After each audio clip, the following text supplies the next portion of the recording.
খবর 24 সময়ের সাথে আমরা। স্বাগত জানাই খবর 24 এর পর্দায়। আবারও পূর্ব কল্যাণপুর গ্রাম পঞ্চায়েতের প্রধান হিসেবে শপথ গ্রহণ করলেন দীপক সরকার।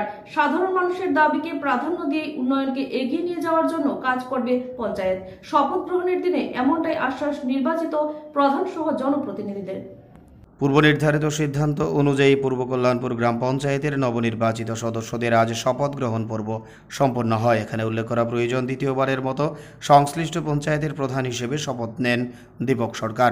দীপক সরকার সহ অন্যান্য জনপ্রতিনিধিরা আগামী দিনে সাধারণ মানুষের চাহিদা এবং সরকারের উন্নয়নমূলক কর্মসূচিগুলোকে সমান্তরালভাবে এগিয়ে নিয়ে যাওয়ার ব্যাপারে প্রতিশ্রুতি ব্যক্ত করেন। এখানে উল্লেখ করা প্রয়োজন, আজকের এই শপথ গ্রহণ অনুষ্ঠানে অন্যান্যদের মাঝে উপস্থিত ছিলেন কল্যাণপুর পঞ্চায়েত সমিতির ঘোষিত চেয়ারম্যান সোমেন গোপ।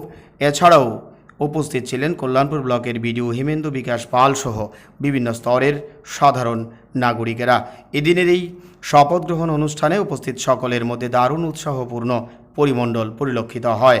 এখানে উল্লেখ করা প্রয়োজন, পূর্ব কল্যাণপুর গ্রাম পঞ্চায়েত হল ঘরেই এদিনের এই উচ্ছ্বাসপূর্ণ শপথ গ্রহণ পর্ব সম্পন্ন হয়। ব্যুরো রিপোর্ট, খবর 24। আমি শ্রী দীপক সরকার গ্রাম পঞ্চায়েতের প্রধান নির্বাচিত হইয়া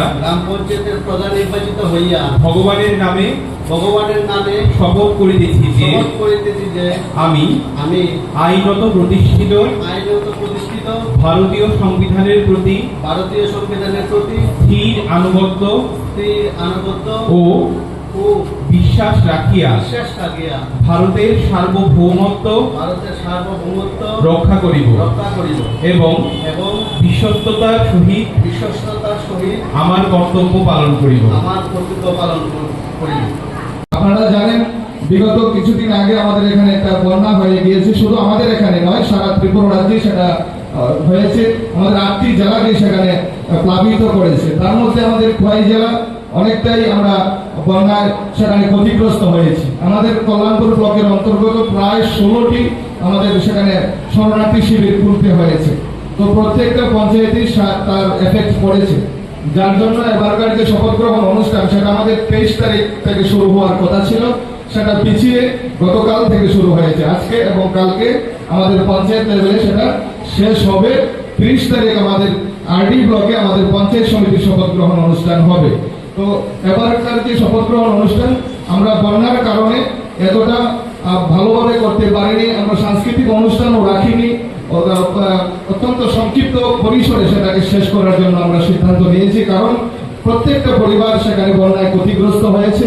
অনেকে এখনো অব্দি বাড়িতে যেতে পারেননি, কেউ বা বাড়িতে গিয়েছেন তার ঘরের জল নিষ্কাশন এখনো করতে পারেননি, পরিষ্কার পরিচ্ছন্ন করতে পারেননি। আমরা অনেকটাই দুরবস্থার মধ্যে আছি। তো সেই জায়গায় শপথ গ্রহণ অনুষ্ঠানটা আমরা স্বল্প পরিসরে করছি। তো আমি আপনারা দেখছেন খবর 24 সময়ের সাথে আমরা।